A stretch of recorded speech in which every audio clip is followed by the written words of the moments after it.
today I have what I hope is going to be a short, sweet, and to the point video. My last one was so long, I even cut out a lot of it, so I'm determined today to be concise and provide you with hopefully good information. And this video is a viewer request. I got it on Twitter and Instagram, and it's an updated what's in my work bag and how I'm liking my Dagne Dover tote. Kind of unbelievable, but the last time I talked about this bag was almost 2 years ago. I think I filmed my work essentials in September of 2015, and I had just gotten my Dagne Dover tote. They sent it to me a couple weeks or maybe a month before I filmed that video, and I have used it. This has been the only work bag I've used since then. So you're getting a very up-to-date, and I think I've carried it 4 times a week for almost every week other than holidays and vacation for almost 2 years. So like coming up on September, which is kind of crazy. The bag still looks fantastic, almost unbelievably so. Like all the seams look great. There's no wear on the bottom, the interior, everything's still working, the zippers. If I was gonna say anything, the side panels, which I'm not sure if you'll be able to see, have gotten a little wavy. And honestly, this has just happened in the past week or a couple weeks or so. And a couple weeks ago, I got a new computer. So I'm not sure if it's just how the weight is being distributed in the bag that's causing that. There are a couple Dagne Dover fan pages. I think there's one on Facebook. So I might write and ask them if they know what I've done. And if I find out any good information, I'll put it in a comment down below so that you can figure out what I've done, so maybe you don't do it yourself. But really, overall, the bag has held up so good. It's very unusual for me to go this long carrying the same bag. So I think that says a lot. So if you've been considering a Dagne Dover tote and you want to know if it's worth it, I think definitely yes, because it still looks great. I'm going to keep carrying it, and I would definitely buy one in the future. And they have some more sporty styles and some even dressier styles. There's one that's like a tall version of the bag, so your laptop kind of goes in on its side. That one I think is beautiful. So I'll put a link to their website down below if you're not familiar with the brand. They're on Instagram a lot, so if you follow them on Instagram, you can kind of see all the different styles and see like actual people using them. But overall, I've been really happy. So I'm gonna go ahead. It's pretty much empty right now, so I thought we could just get my bag ready to go for work tomorrow so you can see what kind of things I carry in it. One of my favorite features about this bag is this little keychain, and I don't keep my house key or my car key. I only keep the key to the front door at work. That way, if I'm leaving after 5 and there's people still inside, I can lock the door. And it is such a pain if you've packed up your bag, your purse, your lunchbox, you have your phone or coffee in your hand and you're trying to get out the door and you realize you need to lock it. You don't want to be searching at the bottom of a bag for your keys. So this little keychain makes it so easy to grab them, so I can just lock the door and then be on my way. And then the 3 spots for pens. I have 2 of my all-time favorite pen. This is the Pilot Juice .38.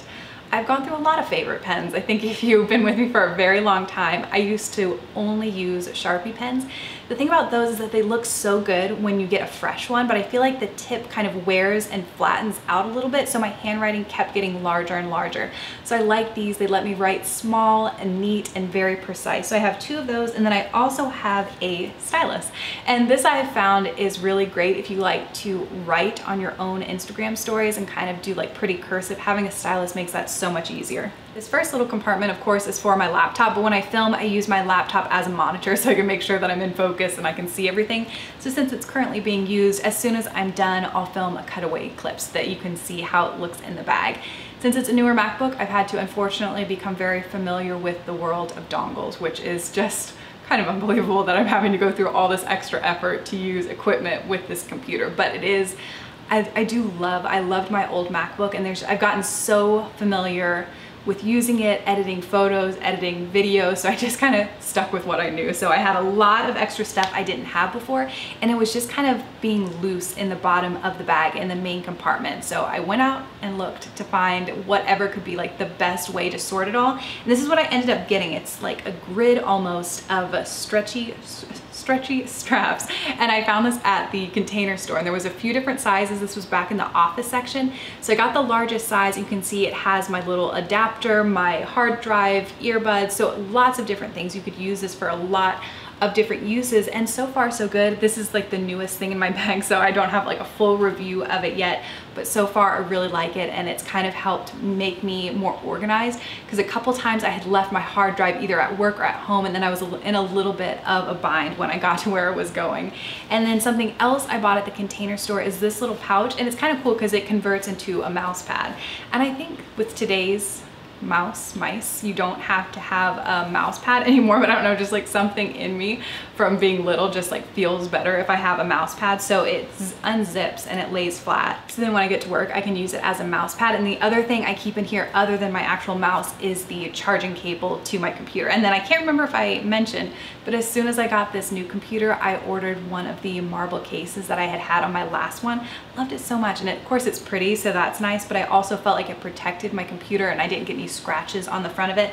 So that's from an Etsy store called Janet Gwen Designs, I believe, and I'll put a link to her Etsy store down below. Something I've been working on for both YouTube personal stuff and work stuff is putting everything on Google Drive, just saving everything there. My sisters have turned me on to it and I feel so much better and more organized doing that. And I'm also working off of that little external hard drive I just showed you. And I feel like saving things on the drive and then not having to load every single video clip onto my computer that I'm working on, both of those things are just keeping my computer cleaner and then hopefully running faster for longer.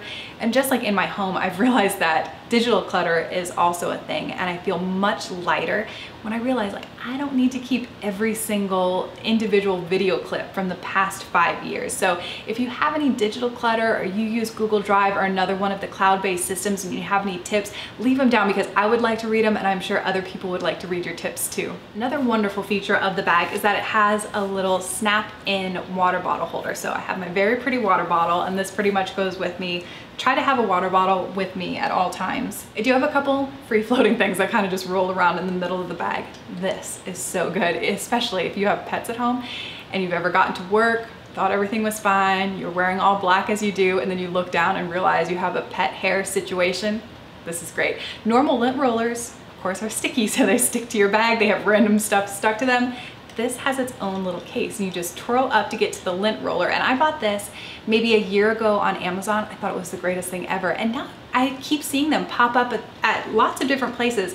When I was buying the grid thing at the Container Store, I saw them there. And then last weekend, Sarah and I were at Paper Source and they had them there too. So I normally buy the refills off of Amazon, but that's super convenient that you're being able to find them in more places. I have a hand sanitizer gel, which I think is important. And this one I got free in a Grove order. And I both love and hate the scent, which I didn't think was possible. When I first put it on, I think it smells really good, but then when it dries down, it has a weird smell.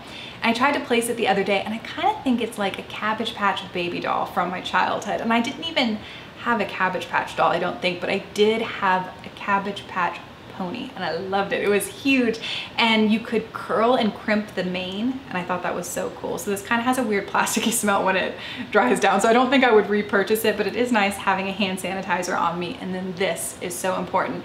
This is the static solution from the Laundress and I am just a staticky person for whatever reason. I have not been able to figure it out why I'm like this. Static situations are never fun. So this is very nice to have and I like that it's in a little travel mini bottle. This little pouch is from Eden's Garden, which is my favorite essential oil company. I like Eden's Garden and I like Sage. And I went to one of Sage's actual brick and mortar stores when I was in New York in the spring. It was so fun being able to get to smell all the different oils in person. So I have 3 roller bottles in there right now. I have Exhale from Eden's Garden. This, if you do any breath exercises or if you have any of those apps that kind of walk you through breath exercises, putting a little bit of Exhale on either side of my nose, I feel like helps open up everything and helps those exercises be even more effective. So I really like this one, Eucalyptus. And then this one is Uplift, which is just a happy smell. It's very citrusy, which is my favorite. I love all kinds of citrus essential oils. And then from Sage, I have Peppermint Halo. And this is if you suffer with annoying headaches like later in the afternoon. And I have tried a lot from lots of different brands and Peppermint Halo is the one I think works the best.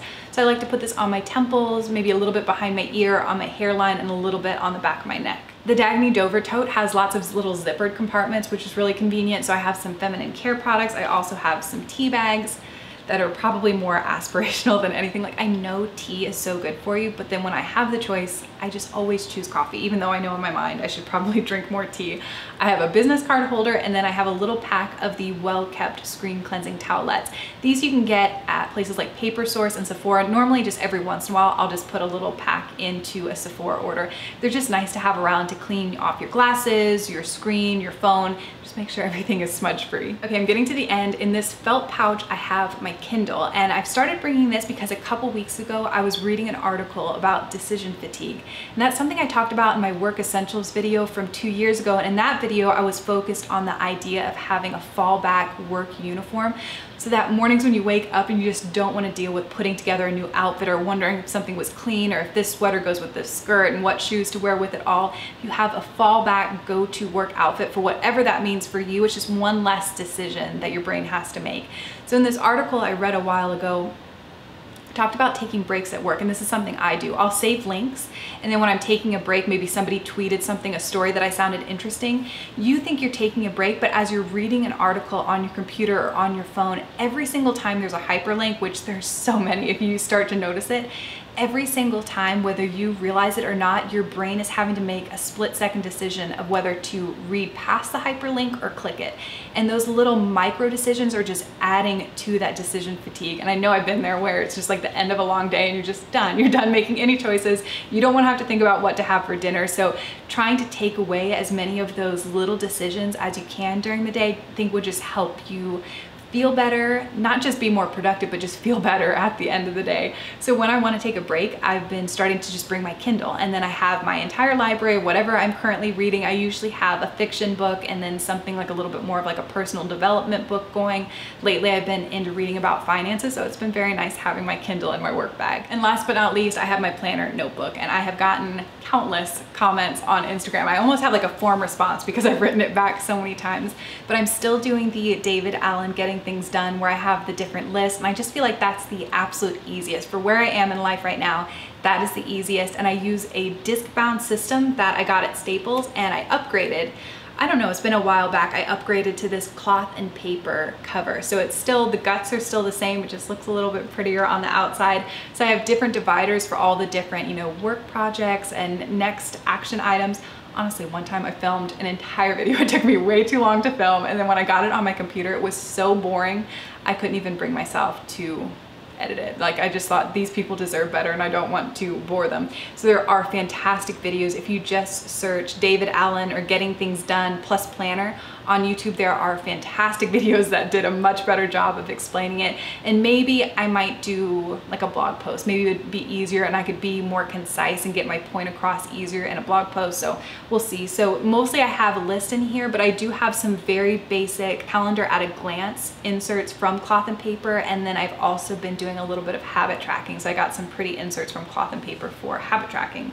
So this is working for me currently. Of course, I love Inkwell Press, so I think their fall launch is coming up, so I'll be very interested to see what they're doing, and if anything changes, I'll let you guys know. But so far, this has been working really well. Okay, that's everything I have in my work bag, and I would love to know whether you work outside of the home, inside of the home, what's one thing that makes the day just go a little bit more smoothly for you that you would love to recommend. I would like to read it. I'm sure everybody else would too.